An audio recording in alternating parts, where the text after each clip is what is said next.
అమ్మవారికి బోనాలు సమర్పించడం మన తెలంగాణ సాంప్రదాయము. ప్రతి ఒక్క శివశక్తులు అమ్మవారికి బోనాలు సమర్పించడము ఆచారము, ఆనవాయితీ, తెలంగాణ సాంప్రదాయము.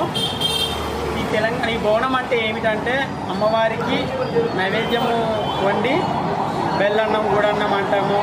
అట్లా ఒక్కొక్కరు ఇష్టంతో బెల్లన్నం వండి అమ్మవారికి నైవేద్యాన్ని సమర్పిస్తారు. ఈ ఆషాఢంలో అమ్మవారికి ఆకలి దూపలు అనేది గుర్తుకొచ్చి ఆకలి దూపలు తీర్చడంతో శాఖలు, నైవేద్యాలు ఎక్కడం, బోనాలు ఎక్కడము, పోతరాజుల ఆటలు, శివశక్తుల ఆటలు అంతా అంగరంగ వైభవంగా అమ్మవారికి చేస్తామన్నమాట. ఇది తెలంగాణ సాంప్రదాయం.